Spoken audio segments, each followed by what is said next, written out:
Bom, eu vou começar a chamada. A Lana tá aí. Alex? Presente. O Alex tá aí também. Aline? Presente.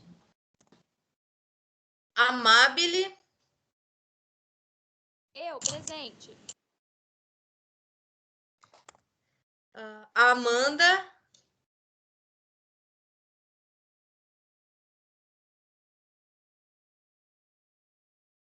Ana Beatriz?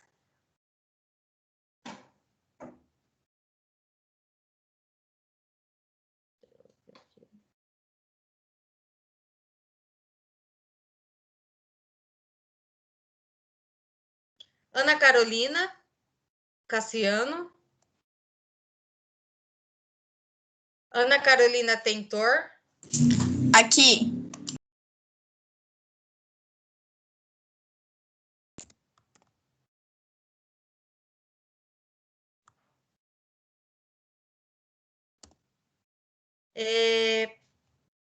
A Beatriz não vem hoje. Bianca? Aqui, professora. Tá. Professora, Caio? Oi. é a Ana Beatriz que não vem. Ah, é a Ana Beatriz que não vem. A Beatriz vem. Isso. Tá. Isso, Beatriz sou eu. Beleza. Então você está presente, o Caio está presente. Estou vendo aqui.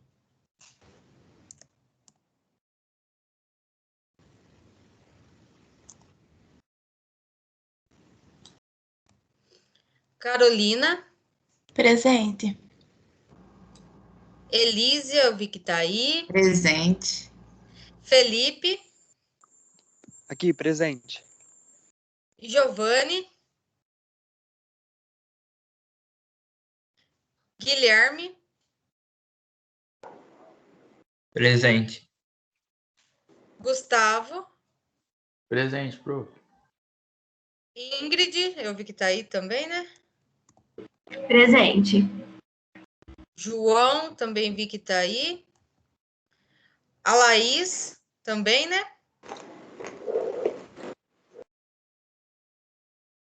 Luma? Presente.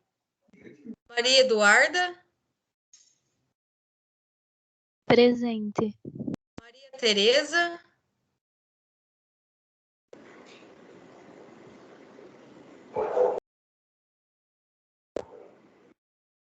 Presente. Mari Laura?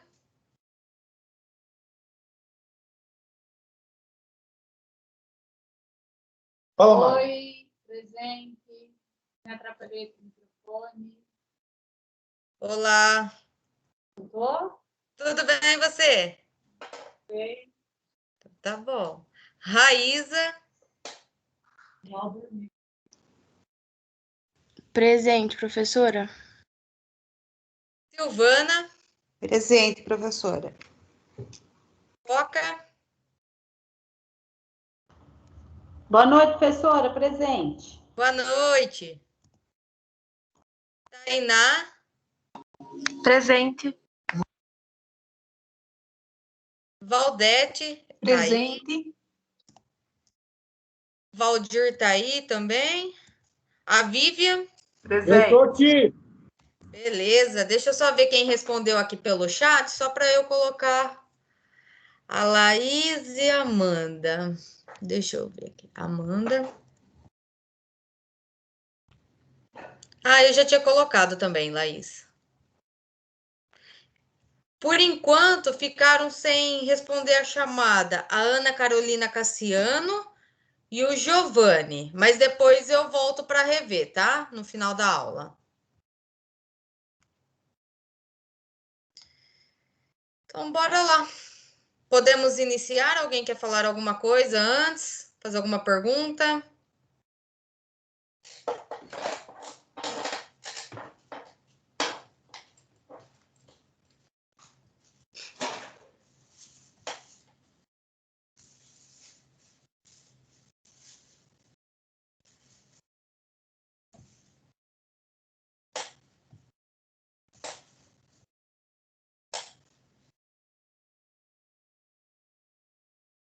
Caramba.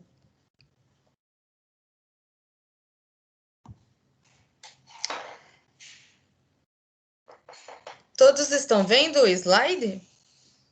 Sim. Sim, professora. Pessoal, Sim. hoje a gente então vai terminar o Kant, mas só para completar esses dias, eu tinha falado que eu tinha errado, né? Que a definição do grego para ética e a definição de moral que veio do latim. Mas não era, foi um erro meu na aula mesmo, realmente. A palavra ethos veio do grego, tá? Só para deixar claro aqui para vocês. E a palavra moral depois veio do latim, tá?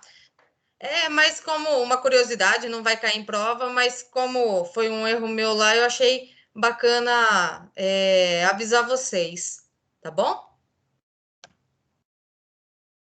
É interessante, professora, porque ontem, né, o Val abriu até um questionário de filosofia, Val?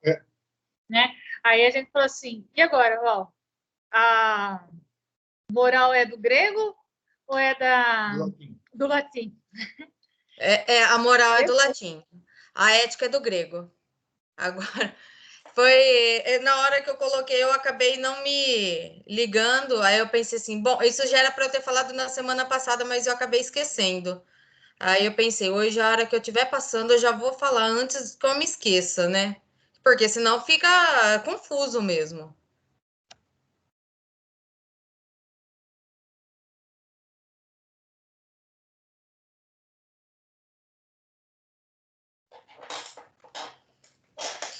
Então, hoje a gente vai falar sobre Kant.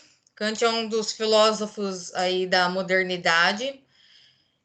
Também trouxe uma frase dele para vocês, que é tudo tem um ou um preço ou uma dignidade.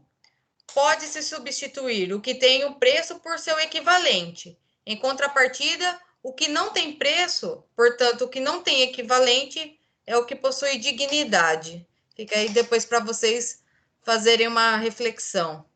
Bom, pessoal, o Kant, quando ele fala de ética, ele fala então de dois imperativos: o imperativo hipotético e o imperativo categórico. E o que são isso? E qual é a relação com a ética? Na verdade, os imperativos hipotéticos, ele não vai ter relação com a ética. E por quê? Porque as ações que são justificadas em um determinado fim ou paixão, mas que não necessariamente em uma racionalidade ética envolvida. Então, é assim, os imperativos hipotéticos é quando eu ajo no impulso, é quando eu não paro para pensar. E a ética, para o Kant, ela está relacionada à razão, assim como era para Sócrates também. Então, não houve ética nesse momento. Por exemplo, quando a gente está com o dinheiro contadinho e compra uma coisa assim, sem pensar. Por exemplo, nós mulheres gostamos de sapatos. Então, às vezes a gente não está podendo comprar aquele sapato, mas a gente viu, se apaixonou, depois a gente dá um jeito para pagar a conta. E vai e compra o sapato. Então, isso foi, essa ação, esse acontecimento foi movido pela paixão. Não houve ética, não houve um pensamento por trás disso. Já os imperativos categóricos, eles têm relação com a ética em si. As ações movidas pela racionalidade. A razão é que move a ética. Ou seja, diferente dos imperativos hipotéticos, os imperativos categóricos, nessas ações, as pessoas pensam, elas raciocinam. A ética está numa ação que seja respeitosa, uma ação que saiba dos seus limites. Então, vamos por parte. Vamos pensar assim que nós estamos num determinado lugar e vimos aquele sapato bonito. E aí você para e pensa, eu até queria comprar aquele sapato, mas não posso, porque se eu comprar aquele sapato, isso vai me trazer um prejuízo no meu orçamento. Então, eu consegui pensar, eu consegui racionalizar. E aí sim a ética entra, tá? Quando ele fala também que a ética está numa ação que seja respeitosa, a ética para Kant, ela tem que abranger a coletividade. Porque assim, pode ser que eu tenha uma ética, pode ser que eu pense de um jeito, mas para outra pessoa pode ser que seja diferente. Só que quando eu penso numa ética para a sociedade, eu tenho que pensar numa ética onde se beneficiarão a coletividade e não um só. Então, é uma ação também que tem que saber dos seus limites, até onde nós podemos ir, né? Será que nós não vamos infringir o outro? E aí, ele fala que há dois momentos para a ética a priori e a ética a posteriori. A ética a priori é o que acontece antes da própria ética em si. Como assim? Então vamos ver. É o julgamento moral que não necessariamente é baseado em um aprofundamento da experiência. Ou seja, a gente pensa numa determinada situação, a gente não chegou a viver essa situação, não tem essa experiência, e nós julgamos ela. Então, ela é baseada totalmente na moral. De que forma? Se a gente pensar no rapel, eu não sei se todos sabem, né? Mas o rapel, ele é um esporte que as pessoas se amarram no alto e descem, tipo, montanhas ou viadutos, alguma coisa assim, nesse sentido. E aí usa material de... ferramentas ali de proteção, né? Capacete, corda. As pessoas que nunca fizeram rapel, elas têm um instrutor. E aí, se eu, assim, né, se eu olhar para essa modalidade de esporte, eu nunca fiz. Qual é a primeira coisa que vem na minha cabeça e talvez venha na cabeça de vocês também? Bom, se é no alto, é perigoso, né? Por mais que não esteja explícito, é uma coisa, né, que as pessoas ficam... É como se tivesse implícito no nosso meio, está no alto, mesmo assim a gente tem um pé atrás. Então, eu julgaria como perigoso. E isso está relacionada com a minha moral, com a minha cultura. Por exemplo, aí a gente também pode estar utilizando o meio em que nós vivemos, né? Lembra que eu falei que a moral, ela tem relação com uma cultura, o meio onde você vive, e dentro de casa também costuma ter algumas normas, né, de convivência. E aqui em casa, por exemplo, os meus pais nunca deixavam eu e minha irmã em brinquedos que fossem no alto. Então, a gente tem pavor de altura. E aí, o meu julgamento está diretamente ligado a essa moral, tá? Pessoal, se eu estiver indo rápido demais, se eu não estiver me fazendo entender, vocês me parem aí e me perguntem, tá? Antes de eu continuar, deixa eu só ver uma coisa. Se eu coloquei mesmo para gravar nossa aula, né? Ah, coloquei. Vocês continuam vendo o slide? Não. Não. Não? Agora não. Tá.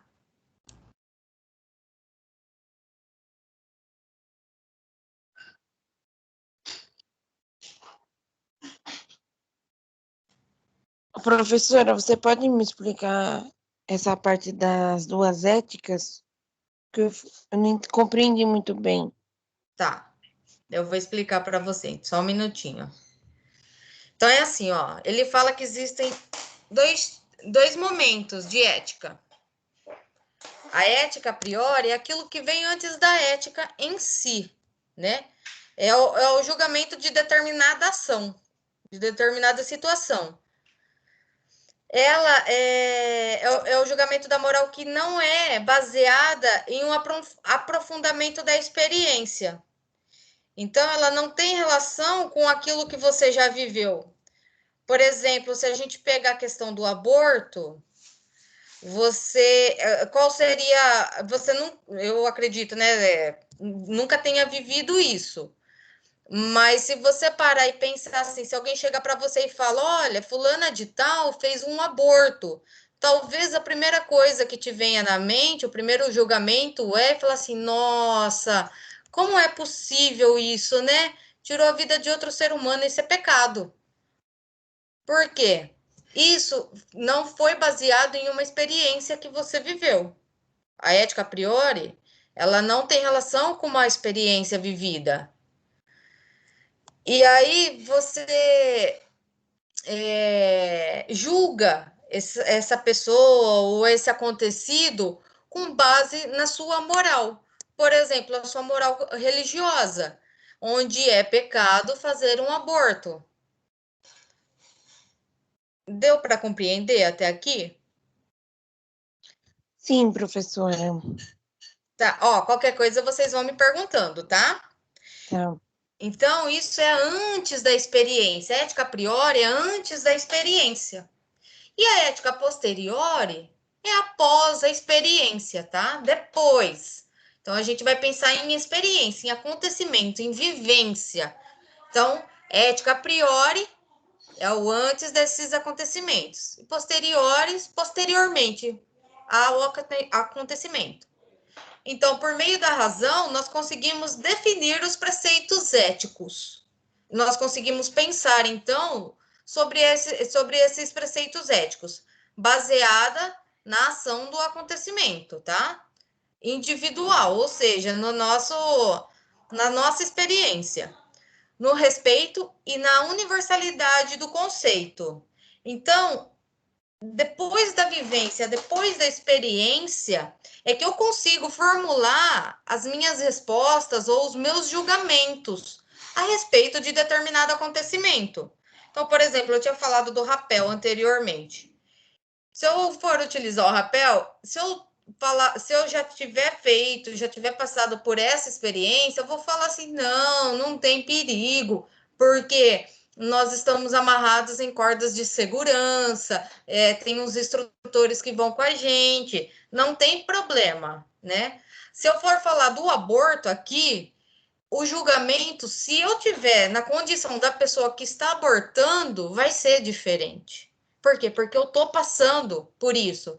E pode ser inúmeros motivos pelo qual está sendo feito esse aborto. Pode ser que seja uma vontade da mãe, pode ser que seja para resguardar a vida da mãe, pode ser que seja uma má formação fetal e não vai dar para desenvolver, então opta-se antes pelo aborto. Então, assim, a partir do momento que você passa pela experiência, é diferente. O seu julgamento é diferente, você consegue pensar a respeito daquela vivência. E já na priori, na ética a priori, a gente não tem experiência, então a gente não consegue julgar com base na nossa experiência. Não tem argumentos o suficiente, vamos pensar assim, para fazer esse julgamento. Não tem algo palpável. Vocês entenderam? Sim, professora. Muito obrigado. De nada. Errado, ainda estou aprendendo. Gente, desculpa, o Google. Quer participar da aula também? Ela quer participar da aula. E olha que eu nem falei ok, Google, hein? Foi sozinha. Então, lembrando assim, eu falei disso, mas o Kant também ressalta. Ele fala que a ética, ela é uma ação individual. Ou seja, cada um tem a sua ética, cada um vai pensar sobre aquilo que seja certo ou errado, vai refletir.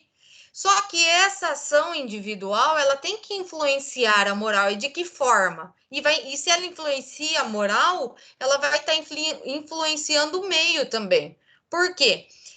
Vamos supor que uma pessoa que mora numa determinada comunidade, né, lá no Rio de Janeiro, e ela lida diretamente com jovens infratores.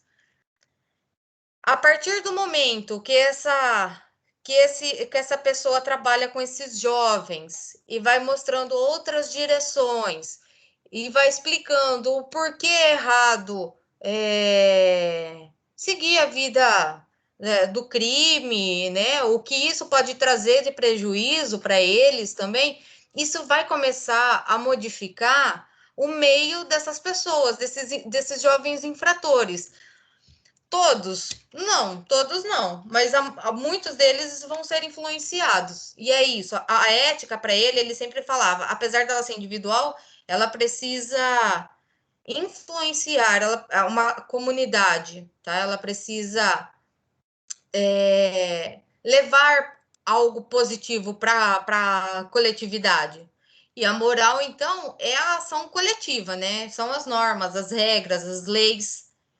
Ele fala assim que a ética, ela deve estar acima da moral, pois os preceitos éticos devem se universalizar para o convívio da sociedade. Por que acima da moral? Porque, às vezes, existem regras que um concorda e outro não, né? Se a gente pegar novamente aí o meio religioso, né? Sexo antes do casamento é fornicação. Alguns concordam, ok. Outros não.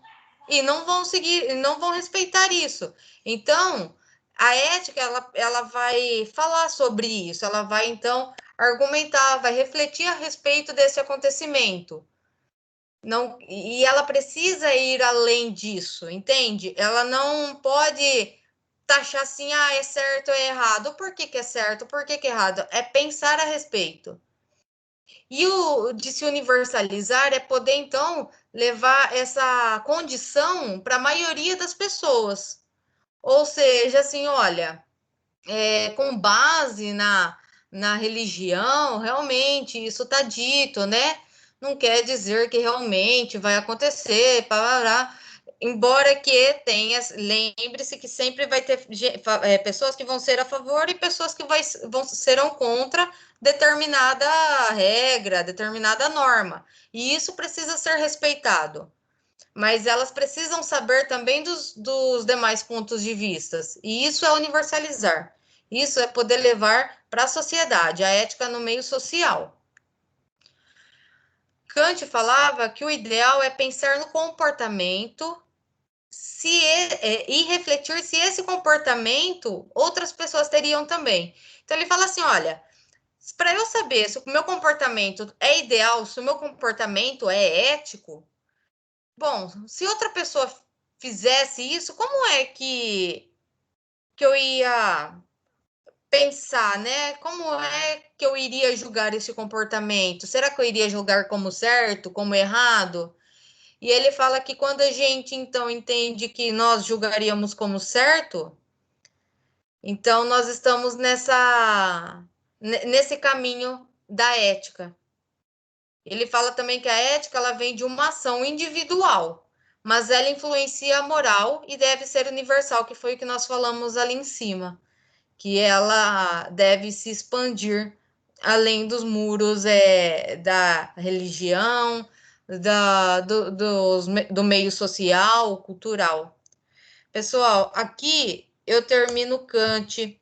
Vocês têm alguma dúvida sobre qualquer outra coisa ou sobre Kant que nós abordamos por esses dias?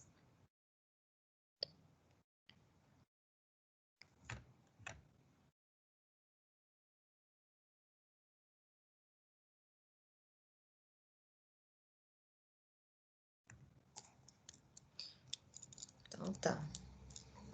Professora, quando alguém falar para a gente sobre Kant, nós devemos ter em mente ética e moral, correto?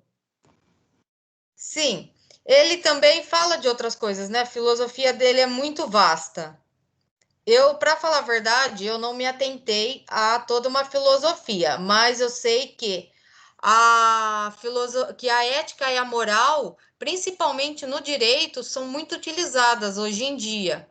Então, sim, quando falar em Kant, você vai lembrar em ética e moral. Ele é muito forte. Respondi? Respondeu, obrigada. De nada. Alguém mais?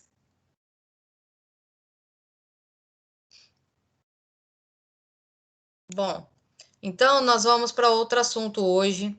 Hoje eu trouxe um assunto diferente do que eu havia exposto no cronograma, por dois motivos.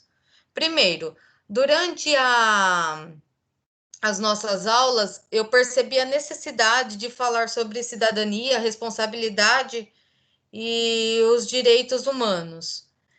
E segundo, que estava programado para falar sobre contexto histórico, e nós abordamos contexto histórico na primeira aula. Então, eu acho que tudo acabou se encaixando aí, tá bom? Eu vou expor aqui o PowerPoint, qualquer coisa vocês vão me perguntando, tá bom? Tá.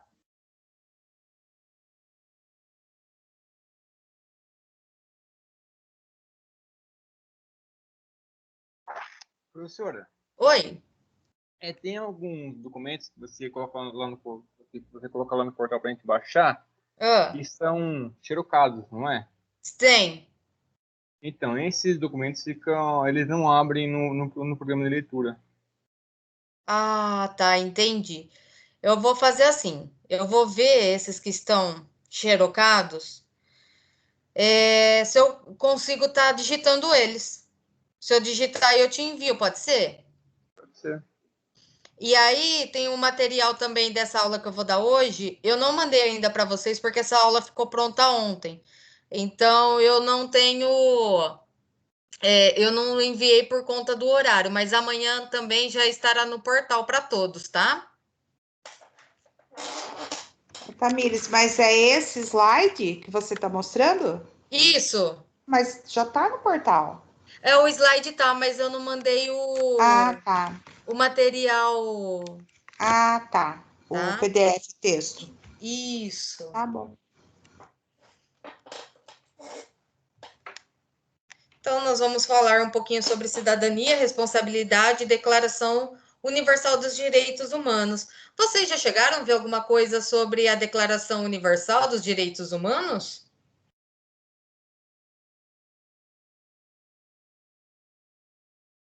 Não. Não. Sabe que eu não lembro de ter visto na faculdade algo assim também? E eu estava dando uma olhada no plano de ensino de algumas outras faculdades e tem, eu achei muito interessante. E aí, como uma coisa foi puxando a outra, eu falei assim, é o momento, acho que esse é o momento, até porque como psicólogos, nós precisamos saber dos nossos direitos e dos direitos dos demais. Então, nós já falamos sobre ética, né? A gente entendeu que a ética ela é o ramo da filosofia que estuda, debate e reflete sobre a moral. Nós já vimos moral e vimos que o seu significado é o conjunto de regras que determinam, orientam o comportamento dos indivíduos em um determinado grupo social. E agora, então, nós vamos ver o que é cidadania. A cidadania, segundo o dicionário, é o conjunto de direitos e deveres exercidos por um cidadão que vive em sociedade. Então, todos nós temos direitos e deveres. É a condição de quem possui direitos civis, políticos e sociais, que garante a participação na vida política. Isso nós vamos falar um pouquinho mais à frente. Eu venho descrevendo o que são cada um desses direitos nossos. O estado de cidadão de quem é membro de um estado. Então, nós somos cidadãos porque nós pertencemos a uma determinada nação. Eu sou cidadã brasileira, vocês são cidadãos brasileiros porque nós pertencemos ao Brasil. É o exercício dos direitos e deveres inerentes às responsabilidades de um cidadão. Votar é um ato de cidadania. Então, faz parte da nossa responsabilidade, tá? Esses direitos e esses deveres estão ali. Os três andam juntos. E 5, a característica de um cidadão ou de quem recebeu o título de cidadão, possuindo todos os direitos e deveres garantidos pelo Estado. Por exemplo, nós somos cidadãos brasileiros, mas poderíamos, por exemplo, ter uma cidadania portuguesa, espanhola, italiana, dependendo do nosso grau de parentesco com outras pessoas que vieram desses determinados países E aí, em si, nós entraríamos com uma ação, acho que no consulado, eu não sei muito bem como é que funciona, mas eu sei que é mais ou menos assim, para obter, para requerer essa cidadania. Então, novamente, eu trouxe aí o termo, né, etiológico da palavra cidadania, também vem do latim, isso daí já foi conferido, tá, pessoal? Vem do latim, da palavra civitas, que significa cidade. Estabelece um estatuto a cidadania ela estabelece um estatuto de pertencimento de um indivíduo a uma comunidade politicamente articulada. Ou seja, nós pertencemos a um país onde existe uma política, entre aspas, articulada, ou seja, existe uma política que funciona e que lhe atribui um conjunto de direitos e obrigações sob vigência de uma Constituição.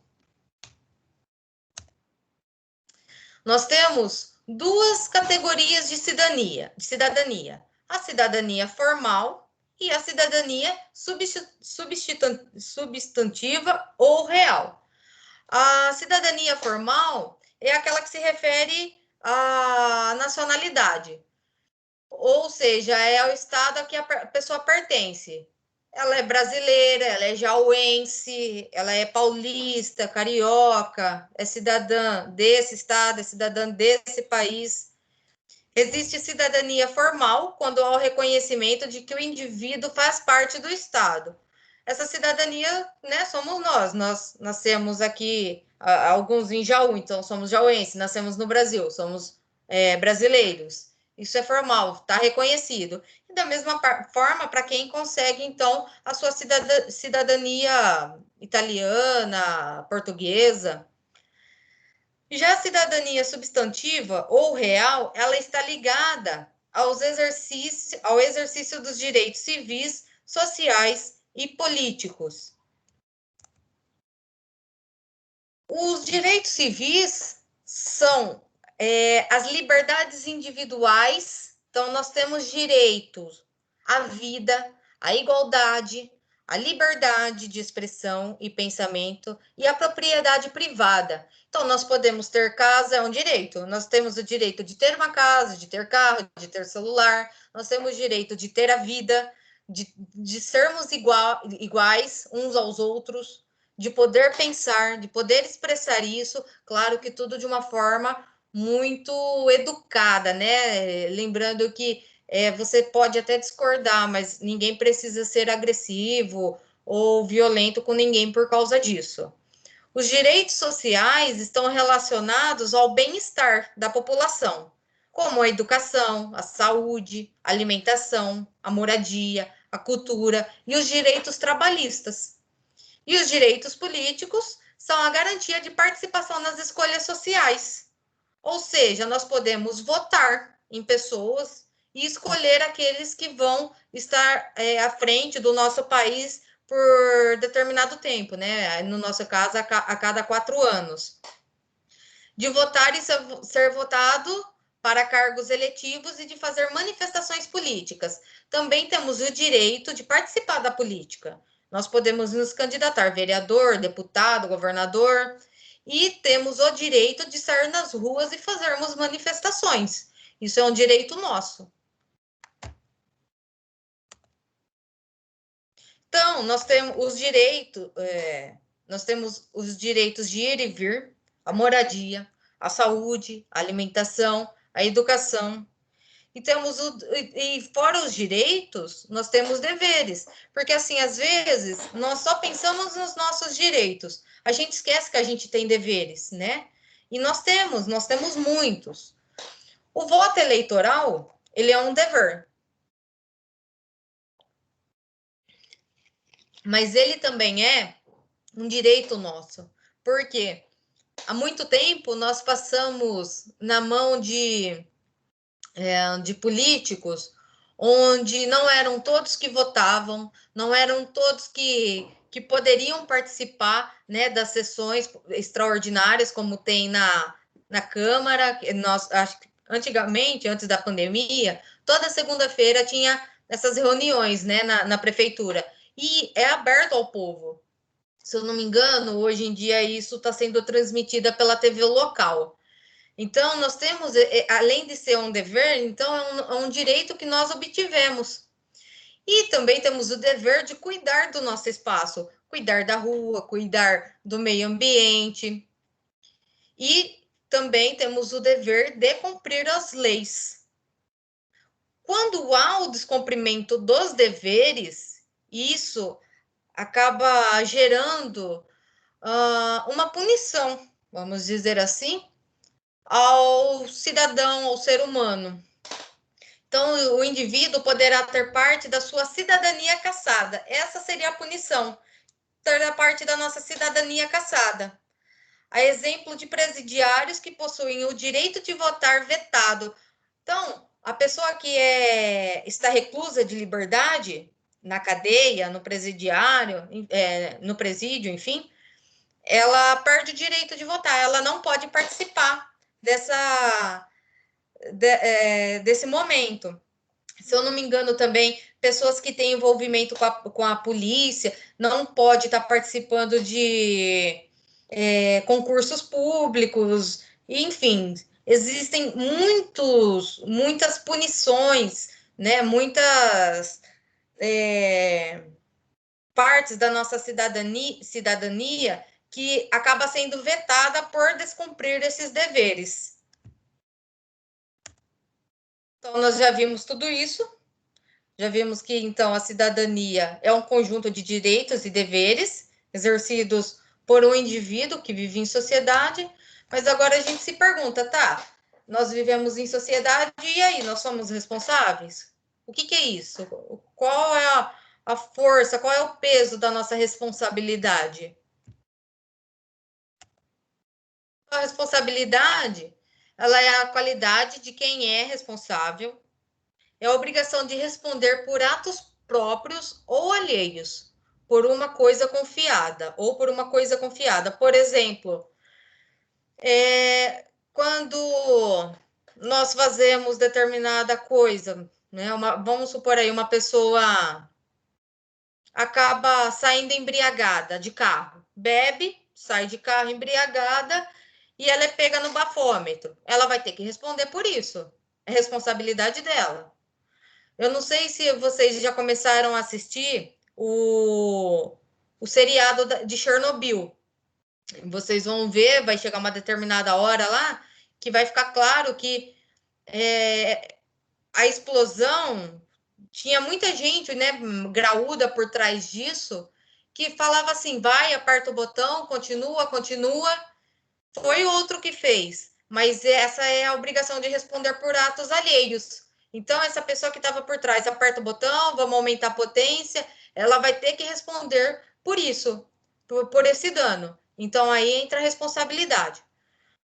Nós temos alguns tipos de responsabilidade também. A responsabilidade civil é o caráter daquele que deve, por força da lei, reparar os prejuízos feitos a outrem. O caráter aí, se vocês repararem, ele está com C porque o dício, ele é um dicionário brasileiro, né? Só que o Infopédia, ele é um dicionário português. E eu acabei pegando dos dois. Aí acabou vindo o C do português de Portugal, tá? Então, vamos supor um adolescente que está na escola pública e ele picha o prédio. Então, ele vai ter que reparar aquele prejuízo que ele causou às pessoas, a coordenação daquela escola, aquele local, e de que forma que isso pode ser reparado? Um trabalho social. Ele vai limpar, ele vai pintar novamente o prédio, porque isso foi responsabilidade dele.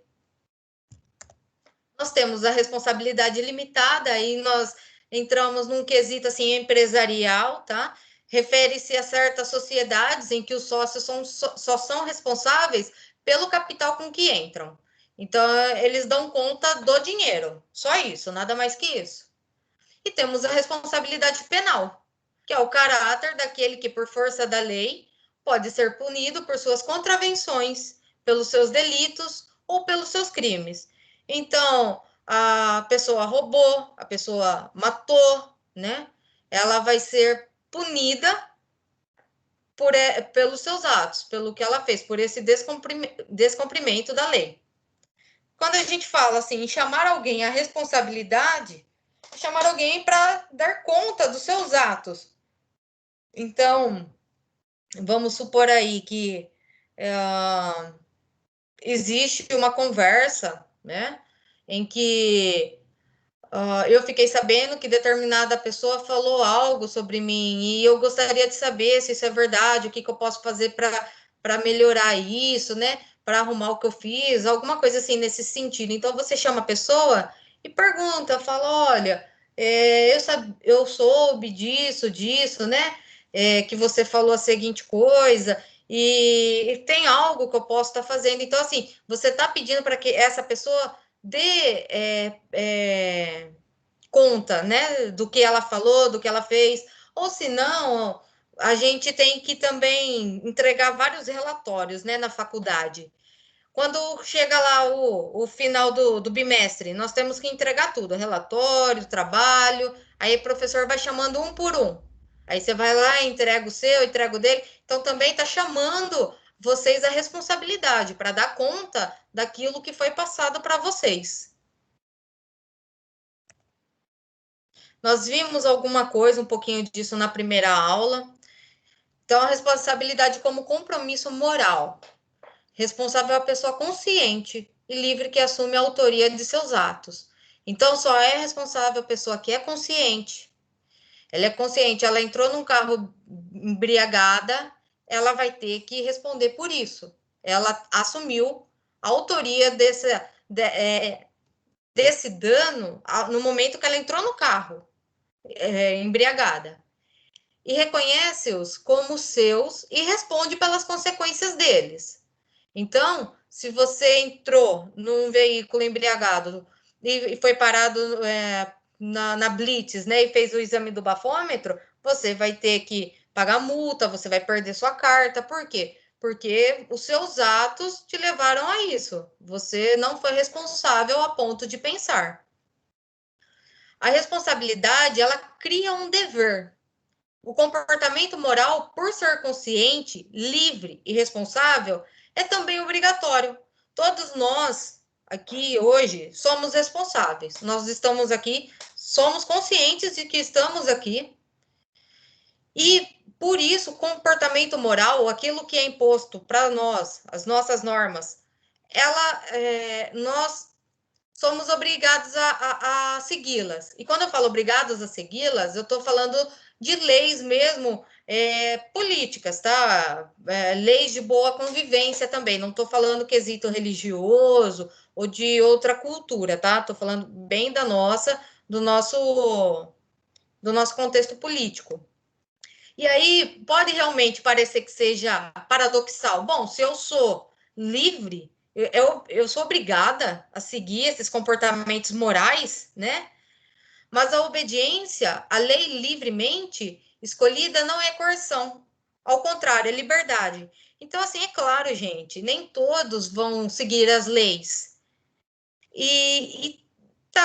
Nós somos livres para isso. Nós sabemos que podemos escolher em seguir, em cumpri-las ou não cumpri-las. E realmente, isso é liberdade, e não é coerção. No entanto, por sermos realmente livres, o compromisso não exclui a desobediência. Então, assim, nós somos livres. Se eu descumprir, eu sei que eu estou sendo desobediente. Podemos transgredir a norma, mesmo aquela que nós escolhemos respeitar. Então, eu volto aí, por exemplo, no exemplo de dirigir embriagado. Eu sou contra dirigir embriagado. Só que, se eu fazer isso um dia, eu posso fazer? Posso, porque foi uma escolha minha. Eu bebi, resolvi entrar no meu carro e sair. E aí, o que vai acontecer? Se desrespeitarmos essa norma, essa lei, esse ato imoral vai ser reconhecido por nós mesmos. Ou seja, a nossa consciência que vai pegar, ela vai falar, poxa, Tamires, você podia não ter bebido. Olha aí, tá vendo? Agora caiu numa blitz, vai ter que pagar uma conta. Você poderia não ter dirigido, né? Quiser beber, você podia ter chamado um Uber ou pedir uma carona para alguém. Ou pior ainda, nossa, olha, eu bebi e acabei atropelando uma pessoa. Então, a minha consciência é aquela que vai me reger sobre esse ato ser moral ou não. Como juiz interno, a consciência moral avalia a situação, consulta as normas estabelecidas para interiorizá-la como suas ou recusá-las. Ao julgar os seus próprios atos, o compromisso humano torna a obediência uma escolha livremente assumida. Ou seja, eu não preciso entrar no carro e dirigir bêbada porque eu vou ser pega pela polícia. Eu não simplesmente não vou entrar no carro e não vou dirigir bêbada, porque eu sei que eu posso me prejudicar e prejudicar outras pessoas. Isso não é legal. Isso pode acarretar num dano de vida para outras pessoas ou até animais. E isso é uma escolha minha. Eu estou escolhendo não entrar no carro e não dirigir bêbada, ou eu estou escolhendo não roubar ou não matar. E por quê? Porque eu vou ser presa? Não, porque a minha consciência não permite. Como é que a gente vai atirar numa pessoa, por exemplo, apertar um gatilho? Isso não pertence, isso faz parte mais a fundo de um caráter, isso vai da pessoa. Então, também nós temos a ética e a responsabilidade. A heterogeneidade de comportamentos ficou mais explícita em nossa época. Vocês podem reparar que até a época dos nossos pais, nossos avós, eles tinham um comportamento muito, assim, quando você olha e fala assim, olha, era desse jeito, era, né? Então, estava tudo bem, eles não lutavam, assim, pelos seus ideais. Olha, a mulher não vota, a mulher, ela tem que ficar dentro de casa, porque é o homem quem trabalha,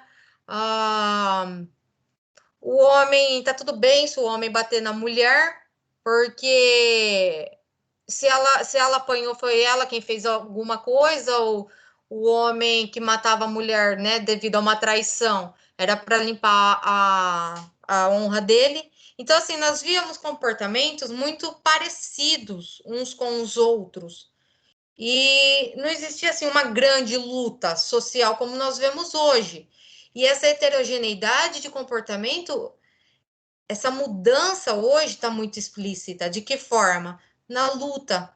Ela, então, se manifesta na luta de segmentos sociais, como a luta de pessoas negras, que até então sofreram horrores, crueldades inúmeras aí, nas mãos de pessoas que se achavam superior a eles, né? Pessoas brancas que achavam que eles eram animais, não tinha alma ou algo desse tipo. Nós temos as lutas dos indígenas, que também sofreram na mão de pessoas que se acharam superior, tá? Nós temos a luta das mulheres em vários quesitos. Primeiro, por um padrão corporal que até então, até uma determinada época, estava muito forte essa coisa do vestir um 36, 38, né? Cabelo escorrido. Então, essa luta pelo padrão, por não existir um padrão, a luta por a mulher ter voz, pela mulher ter direitos e deveres iguais a um homem. Nós temos tanta capacidade quanto a briga das mulheres contra o feminicídio. Então, existe toda uma luta por trás desses grupos. Nós temos também a luta LGBT, né, em busca dos seus ideais, de suas conquistas, de seus direitos. E nós temos as buscas dos próprios refugiados. Nós sabemos que tem pessoas que elas não se sentem seguras dentro da sua própria terra, da sua própria nação, né? Nós vimos algum tempo atrás, se eu não me engano, os sírios, né? Estavam migrando bastante, né, para outros países por conta de guerra. E nós vemos, assim, essas pessoas, a luta delas é para oferecer uma vida melhor aos seus filhos, à sua família, à sua esposa, ao seu marido. E nós vemos também que existem ONGs por trás disso que buscam esses direitos dessas pessoas, como existem ONGs por trás da LGBT, pela causa das mulheres, dos negros, dos indígenas. Manter condutas civilizadas, sem a perda de conquistas dos direitos humanos. Então, nós temos que ser... Podemos lutar, né? Vamos conseguir direitos? Vamos atrás de conseguir, mas tem que ser civilizado, para que esses direitos não se percam, para que a gente não passe por cima desses direitos. Então, nós já vimos tudo isso: ética, moral, cidadania. Vimos também a responsabilidade, com a obrigação de responder por atos próprios ou alheios. Mas aí a gente falou de tantos direitos, que a gente fala, e quais são os nossos direitos? Eu nunca vi isso, nunca ouvi falar.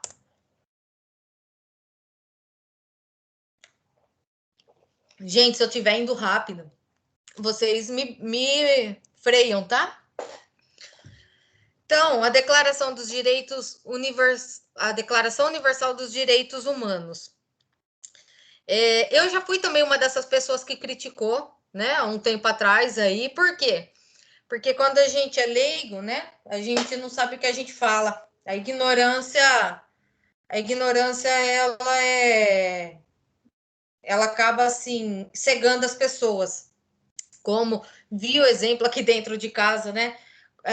Os direitos humanos, eles não são uma sociedade, eles não são um grupo de pessoas. É um livro onde contém leis, igual o Estatuto da Criança e do Adolescente, igual a nossa Constituição Federal, igual o Vade-Mecum do direito. Então, são artigos que vão defender os nossos direitos. E como foi pensado nesses direitos humanos, nessa declaração? Foi após as 2 guerras mundiais, né? Então, isso foi no século XX. O mundo ficou devastado, porque uma guerra aconteceu, acho que em 1914, e a outra por volta lá na década de 1930, acho que alguma coisa por esses anos. E muitas pessoas morreram, né? Muitos países ainda não tinham conseguido se restabelecer. E na Segunda Guerra Mundial teve um agravante ainda. Teve as barbáries do governo nazista, né? Que confinavam seres humanos e executavam. E não somente isso. Eles pegavam esses seres humanos, judeus ou de outras religiões que não fossem iguais às deles, e pessoas que pertenciam a nacionalidades que não fosse alemão, negros, homossexuais também. Então, eles eram colocados nesses campos de concentração e ali eles foram torturados. Alguns eram mortos diretamente, outros tinha que se prestar um trabalho escravo até a morte, não comia, não tomava água, e outros ainda eram submetidos a procedimentos científicos, que de ciência não tem nada, né? E aí, com todo esse panorama de horrores, surgiu a ONU em 1948. Então, na recém-criada Assembleia Geral da Organização das Nações Unidas, alguns países se aderiram à ONU como membros e assinaram essa Declaração Universal dos Direitos Humanos. Esse documento representa um verdadeiro marco. Por quê? Porque até que, enfim, alguém pensou em resguardar os direitos da população como um todo. E quando digo como um todo, não está falando assim, menos a mulher, menos a criança, menos o feto, menos o presidiário. Não é isso. É para todos, sem distinção. Esse documento, ele representa uma proteção dos direitos humanos em alcance internacional. Eu grifei em vermelho porque eu achei muito importante isso. Onde quer que nós vamos, em qualquer lugar da Terra, nós estamos amparados por essa declaração, por esses direitos, tá? Então, ele é o que nos protege. Estados deficientes ou omissos em seu dever de proteger esses direitos passam a ser juridicamente responsabilizados pelo direito internacional. Ou seja, um país que está sendo omisso e ele não está cumprindo com aquilo que ele assinou, né? Que ele acordou lá com a ONU. E não está protegendo os seres humanos da sua nação, eles vão ser responsabilizados. E aí vai ficar a cargo do direito internacional, quando chega, então, uma denúncia até eles. Os direitos humanos possuem 3 características. A de universalização, que são os direitos humanos são universalizáveis, mas não são universais. Como assim?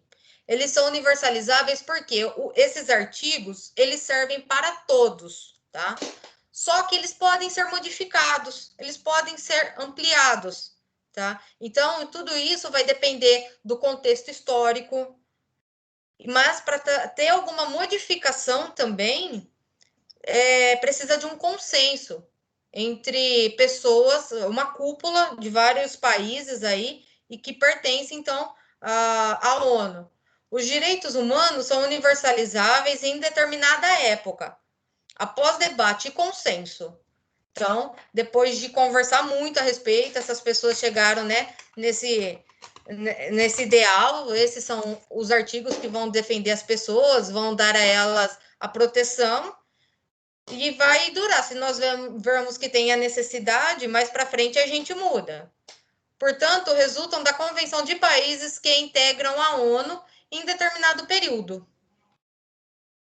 A indivisibilidade quer dizer que os direitos humanos conquistados, eles não são indivisíveis, né? Eles até podem se modificar com o tempo, mas eles são assim. Os direitos humanos, por serem indivisíveis, acumulam-se e são fortalecidos, né? Cada um desses direitos, eles não se superam, ou nem se exclui. Podem ter novos, né? Novos artigos, mas esses artigos não vão cair, os que estão lá. Temos a terceira característica, é a participação, que é a participação da sociedade civil, ou seja, a participação nossa mesmo, de todos nós, no palco da política internacional. Um dos objetivos desse engajamento é, sem dúvida, o aperfeiçoamento de mecanismos de proteção internacional dos direitos humanos. Por quê, gente? Pensa bem. Nós, vocês, que estamos aqui, pobres, réis mortais, vamos pensar assim, nós estamos mais de cara com o que está acontecendo à nossa volta. Então, é mais fácil nós percebermos o que está acontecendo do que um político, né, que está lá em cima, vamos supor. E se nós temos essa participação ativa na política internacional, nós também podemos fazer a denúncia. E isso é muito bom. Por quê? Porque nós somos ouvidos e a partir disso vai existir toda uma investigação para ver se realmente essa denúncia é real ou não, né? Os estados assumiram a obrigação de garantir o respeito aos direitos humanos dentro do seu território. Então, os estados assumiram essa obrigação, eles têm que garantir os nossos direitos. Depois, no decorrer, vocês vão perceber que não é muito bem assim que acontece, né? Infelizmente. Porém, se falharem nessa tarefa, o indivíduo que tiver seus direitos violados poderá recorrer a organismos internacionais para se defender do próprio estado em que nasceu.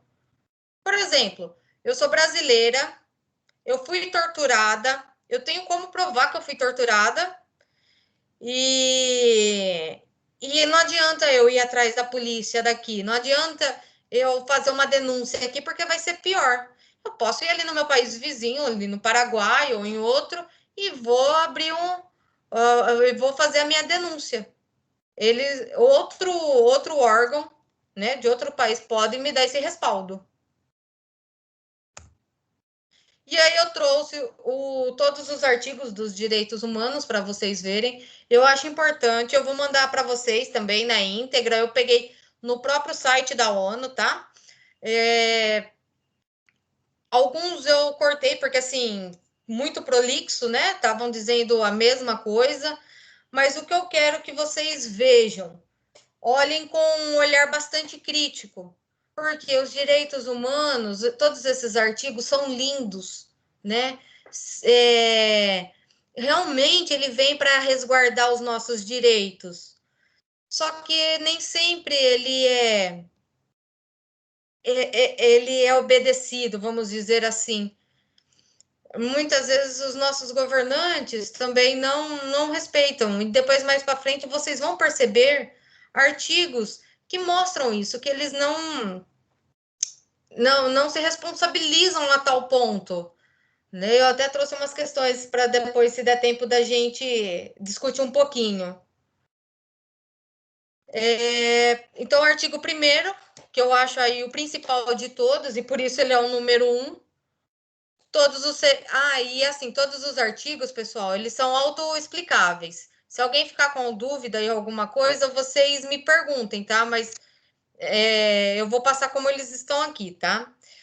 Artigo 1º, todos os seres humanos nascem livres e iguais em dignidade e em direitos. Todos nós somos livres, independente de cor, etnia, de cultura, somos livres, iguais em dignidade e direitos.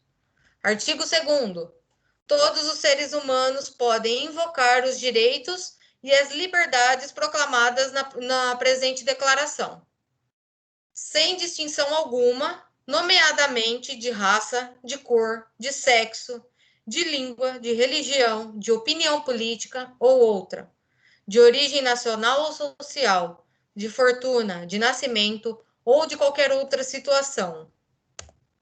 Artigo 3º. E esse artigo eu quero que vocês prestem muita atenção. Todo indivíduo tem direito à vida, à liberdade e à segurança pessoal. Esse eu quero frisar por um único motivo. Eu falo muito do aborto, vocês escutam falando muito, né? Eu não deixei claro, mas particularmente é algo que eu sou contra. E aí são inúmeros motivos, né? Eu não sou a favor do aborto. E esse artigo 3º das declarações dos direitos humanos, nós vemos que todo indivíduo tem direito à vida.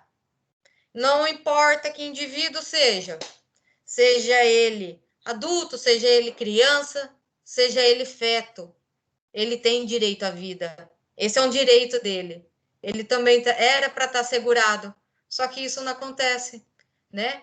Claro que eu falo assim, são pontos e pontos que a gente precisa ver a questão do aborto, né? Eu sei que cada um tem a sua opinião, né? E eu respeito isso. É algo que eu nunca entrei numa discussão, né? É assim, discussão que eu falo de briga, por exemplo. Mas eu vejo, assim, importante quando acontece o aborto, quando há risco para a mãe, né? Talvez aí quando é em decorrência de um estupro, né? Eu ainda tenho as minhas convicções, mas o artigo é esse, né? Todo indivíduo tem direito à vida, à liberdade e à segurança pessoal. E o feto, ele não tem nenhuma coisa e nem outra, né? Artigo 4º. Ninguém será mantido em escravatura ou em servidão. A escravatura e o trato dos escravos, sob todas as formas, são proibidas. Nós vemos que tem pessoas que traficam pessoas para trabalhar como profissionais do sexo, né? Sem a vontade delas, claro. E isso daí é errado, tá? Não é porque o Brasil seja a favor dos direitos humanos que não acontece aqui, por exemplo. Acontece em outros países, né? Eu acho que essa questão mais do tráfico está mais relacionada a outros países, né? Tira-se muito do Brasil e manda para outros países, né? A gente viu naquela novela Salve Jorge, onde ocorria era na Turquia, essas mulheres eram mantidas em cativeiro. Então, assim, quando é feita a denúncia, que vão atrás, e vira e mexe, tem lugares que são descobertos, então aí a ONU entra no meio e consegue dar essa liberdade para as pessoas e tentar resguardar aí o máximo possível desses direitos depois desse dano, né? Artigo 5º. Ninguém será submetido à tortura, nem apenas ou tratamentos cruéis, desumano ou degradantes. Artigo 6º. Todos os indivíduos têm direito ao reconhecimento em todos os lugares de sua personalidade jurídica. Artigo 7º. Todos são iguais perante a lei, sem distinção, têm direito à igual proteção da lei. Ou seja, nós podemos pegar o pior assassino do mundo, o maníaco o maníaco da moto lá, não sei, os que são da minha idade, um pouco mais velhos, vão lembrar, né? O maníaco do parque. Nós podemos pegar o maníaco do parque e podemos pegar a pessoa mais doce desse mundo. E elas duas vão ter as mesmas igualdades em relação à proteção da lei, tá? Artigo 8º. Toda pessoa tem direito a recurso efetivo para as jurisdições nacionais competentes contra os atos que violem os direitos fundamentais reconhecidos pela Constituição ou pela lei. Artigo 9º. Ninguém pode ser arbitrariamente preso, detido ou exilado. Artigo 10º. Toda pessoa tem direito, em plena igualdade, a que a sua causa seja equitativa e publicamente julgada por um tribunal independente e imparcial que decida dos seus direitos e obrigações ou das razões de qualquer acusação em matéria penal que contra ela seja deduzida. Artigo 11º. Número 1. Toda pessoa acusada de um ato delituoso presume-se inocente até que sua culpabilidade fique legalmente provada no decurso de um processo público em que todas as garantias necessárias de defesa lhe sejam asseguradas.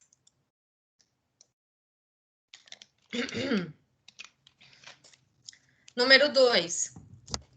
Ninguém será condenado por ações ou omissões que, no momento da sua prática, não constituíam ato delituoso à face do direito interno ou internacional. Do mesmo modo, não será infligida pena mais grave do que a que era aplicável no momento em que o ato delituoso foi cometido. Artigo 12º.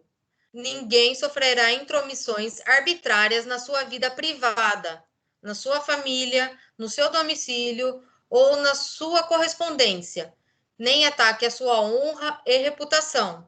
Contra tais intromissões ou ataques, toda pessoa tem direito à proteção da lei. Artigo 13º. Número 1. Toda pessoa tem o direito de livremente circular e escolher as suas residências no interior de um estado.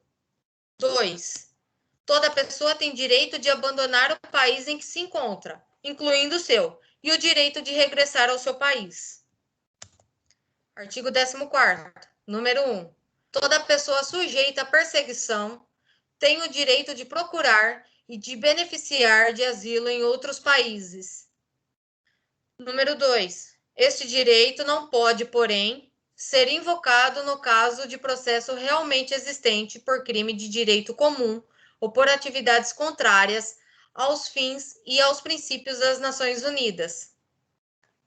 Artigo 15º. Número 1. Todo indivíduo tem direito a ter uma nacionalidade. 2. Ninguém pode ser arbitrariamente privado da sua nacionalidade nem do direito de mudar de nacionalidade. Artigo 16º. 1. A partir da idade núbil, o homem e a mulher têm o direito de casar e de constituir família, sem restrição alguma de raça, nacionalidade ou religião. Durante o casamento e na altura da sua dissolução, ambos têm direitos iguais. Número 2. O casamento não pode ser celebrado sem o livre e pleno consentimento dos futuros esposos. Número 3. A família é o elemento natural e fundamental da sociedade e tem direito à proteção desse do Estado. Artigo 17º. 1. Toda pessoa individual ou coletiva tem direito à propriedade.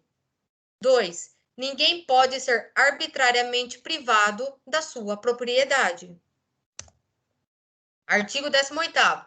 Toda pessoa tem direito à liberdade de pensamento, de consciência e de religião. Este direito implica a liberdade de mudar de religião ou de convicção, assim como a liberdade de manifestar a religião,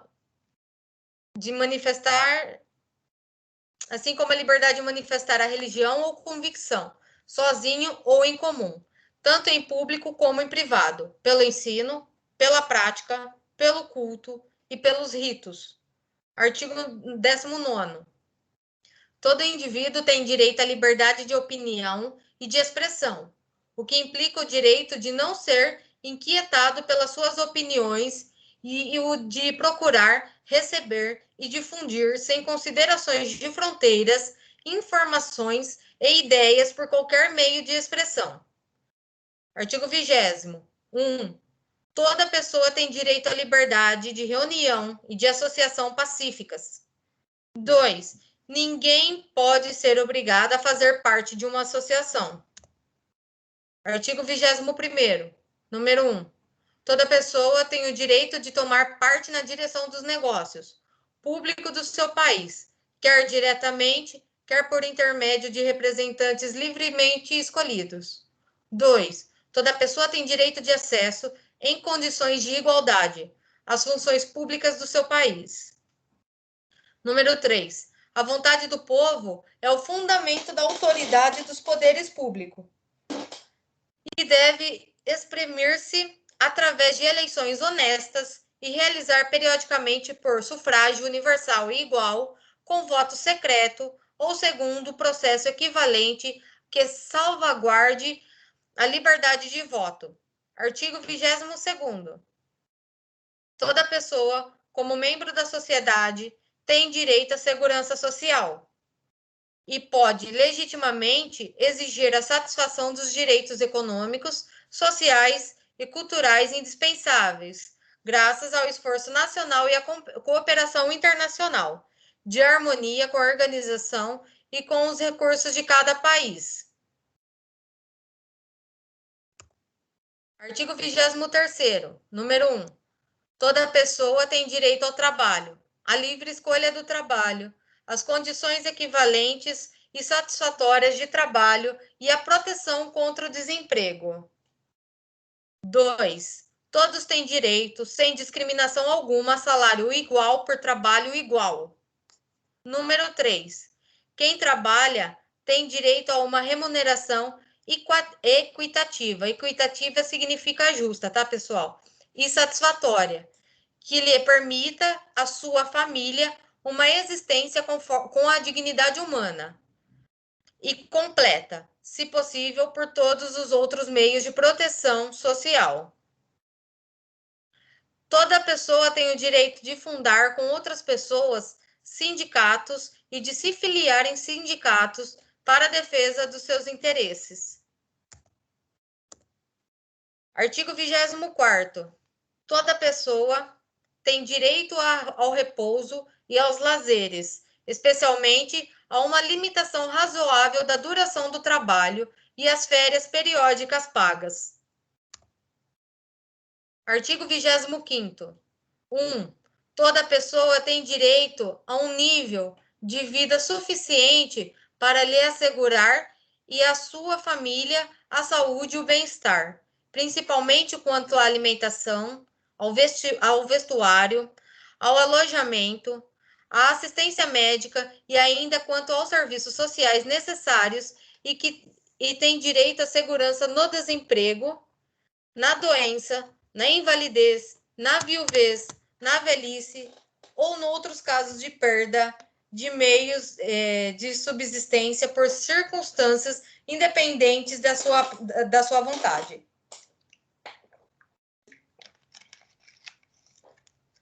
Dois, a maternidade e a infância têm direito à ajuda e assistência especial.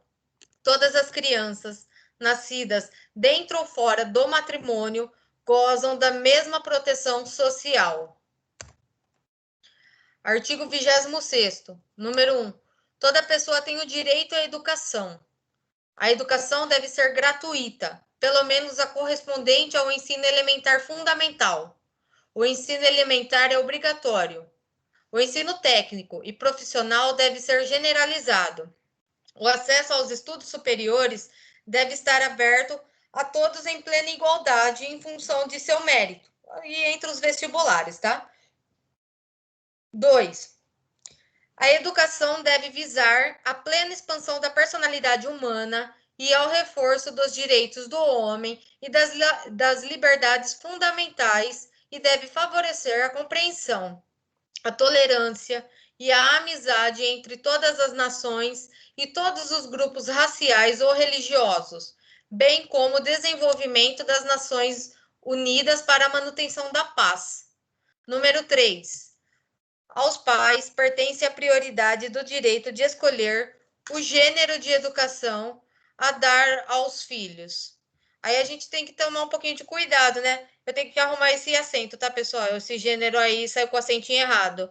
Porque se deixar para os pais escolherem, né, a educação que quer dar, alguns vão querer utilizar só de métodos violentos, né?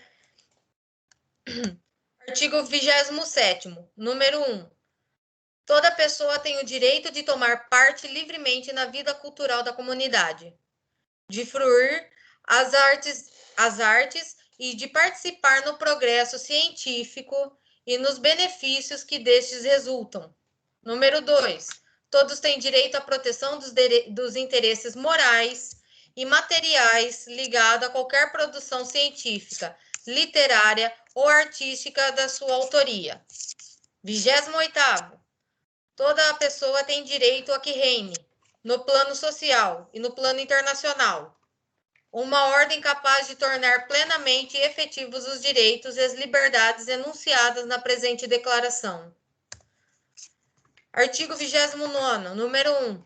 O indivíduo tem deveres para com a comunidade, fora da qual não é possível o livre e o pleno desenvolvimento da sua personalidade. 2. No exercício deste direito e no gozo destas liberdades, ninguém está sujeito senão às limitações estabelecidas pela lei com vista exclusivamente a promover o reconhecimento e o respeito dos direitos e liberdades dos outros e a fim de satisfazer as justas exigências da moral, da ordem pública e do bem-estar numa sociedade democrática. Número 3.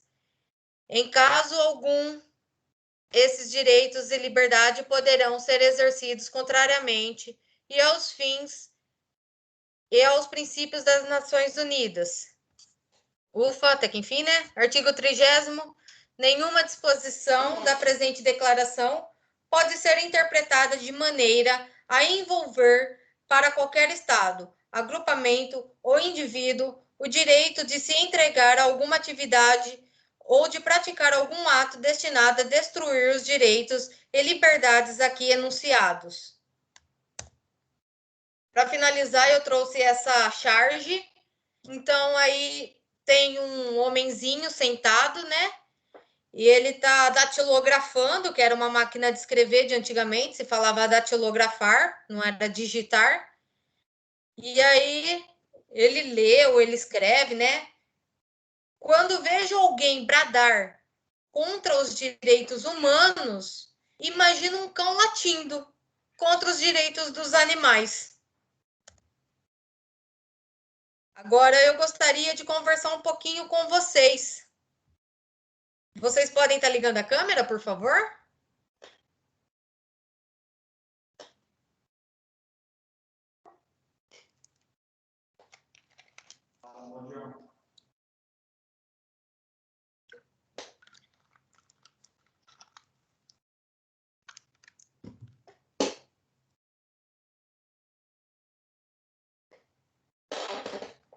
Pessoal, a gente vai conversar um pouquinho. Oi, Coca! Valdete, Oi, Elisa, Valdir, Alana. Oi. Olha Oi, aí, o casal 20. Nossa Senhora. A gente já tá mais para casal 40 já. Ô, louco, que é isso? Quadrado. Ô, piorou, né? Ao quadrado. É canal 20 ao quadrado aqui. É nada. Meu filhote, vem cá. Nossa, cachorro. Nossa. Vem, meu filho. Ah, mas quem que não tem? Deixa eu ver ele. Aqui, ó. Oh, meu Deus, que coisa mais linda!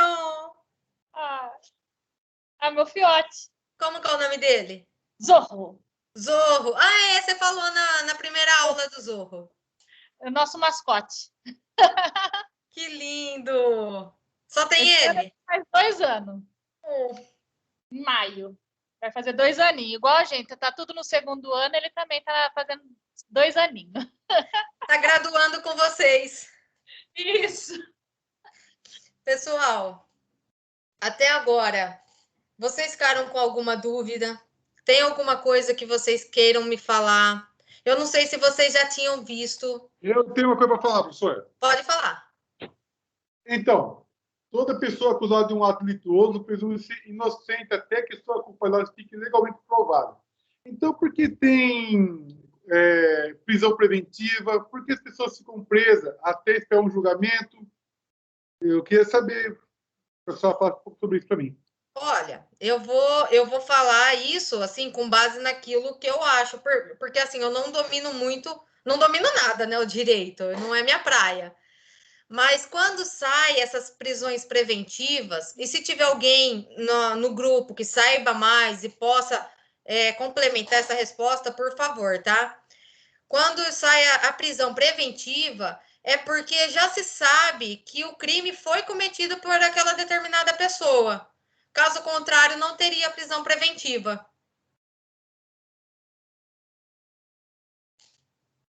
Sim, mas às vezes as pessoas ficam presas por um bom determinado tempo, até chegar ao julgamento, ele fica até alguns anos preso pelo julgamento, né? Porque daí, às vezes, a gente entra naquela questão do réu confesso, né? Ele é réu confesso, mas ele precisa ser julgado. Então, assim, tá, eu matei a minha esposa, eu apareci lá, sei lá, 24 horas depois do crime, porque eles também são sacana, né? Então, eles vão depois que sair do flagrante. Aí começam as investigações, decreta a prisão. E aí lá vai ser esperado para ser julgado.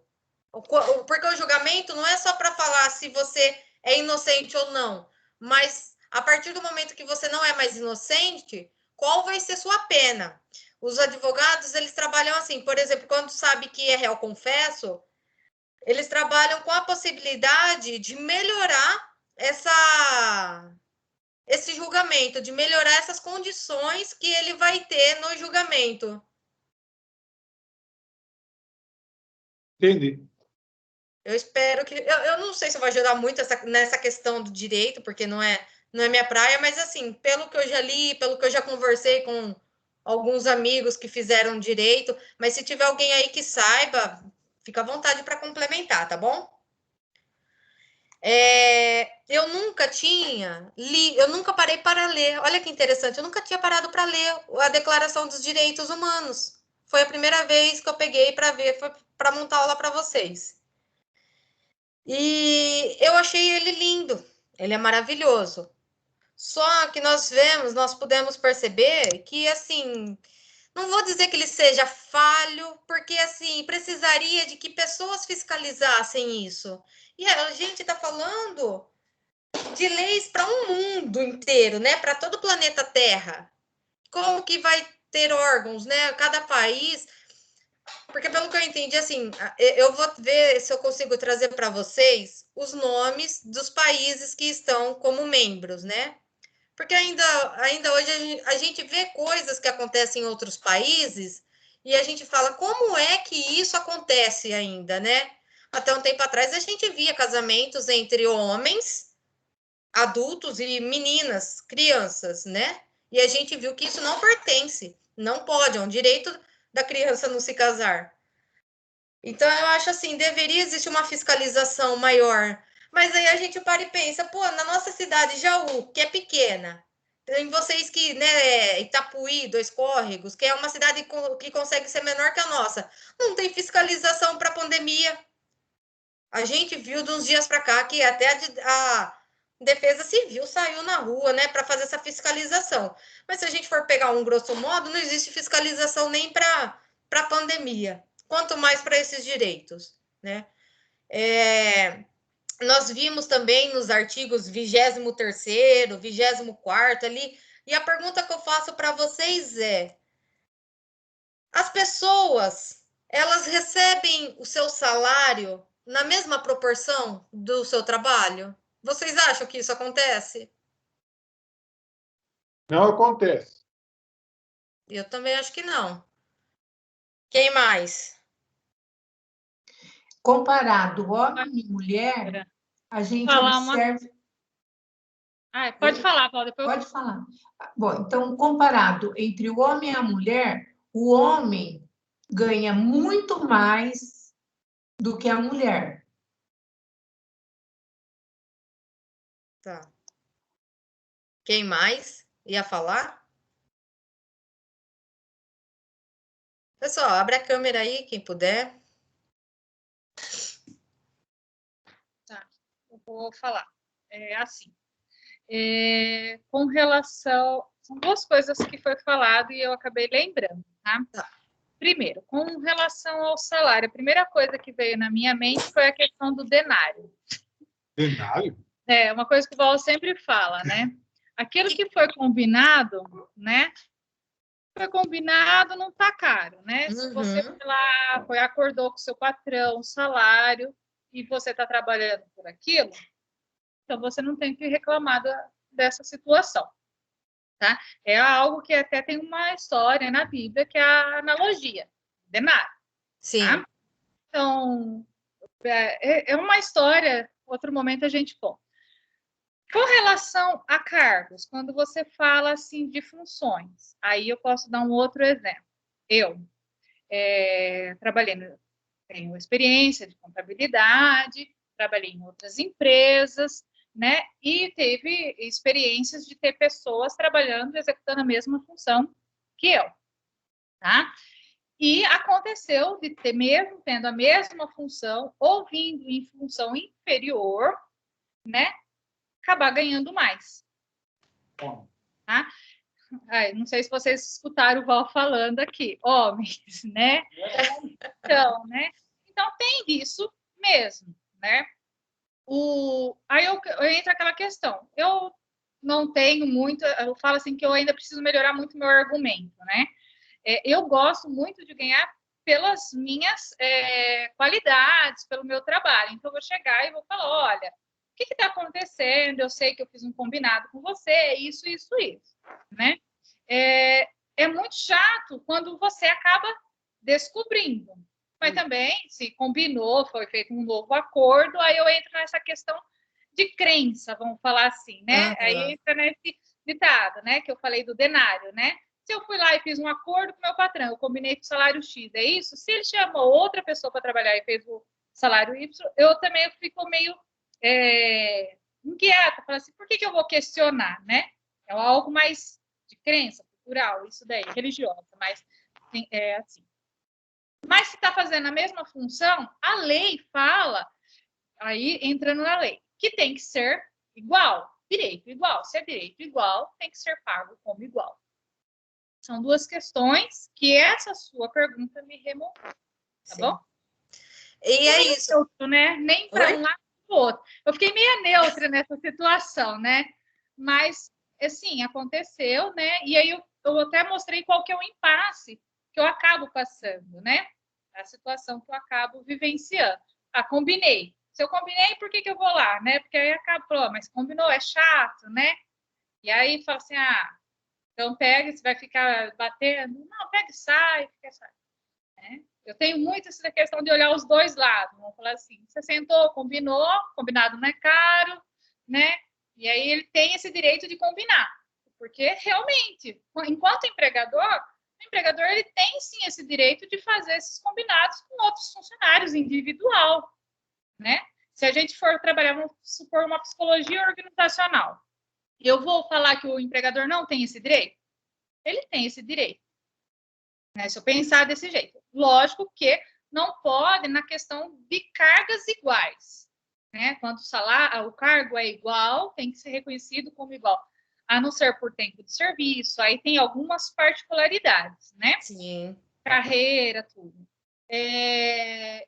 Agora, se você tá igual, tudo certinho, você tem a distinção só por conta de sexo, etnia, aí é ilegal, no caso, né? Aí a lei já entra e fala, não pode. E é isso que eu quero aguçar em vocês. É esse senso crítico, né? Porque, assim, realmente, as coisas não têm só um lado ou não tem só dois lados. Às vezes, elas têm 4 lados ou mais lados. E a gente, como psicólogos, a gente tem que estar atentos a tudo isso, né? A gente precisa ver todas essas visões, né? Eu estou vendo que o pessoal já começou a sair. A gente pode dar continuidade disso na próxima aula, tá? Eu só vou rever aqui a chamada, só um momento. A Ana Carolina, ela veio, ela falou aí que ela chegou um pouquinho atrasada. O Giovanni.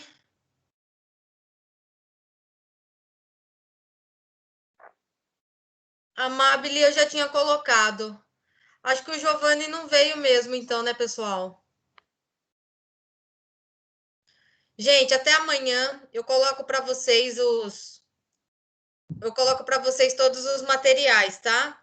Se tiver alguma dúvida, eu falo para vocês novamente. Mandem WhatsApp, mandem e-mails e eu vou estar aí à disposição sempre para poder resolver essas dúvidas da melhor forma possível.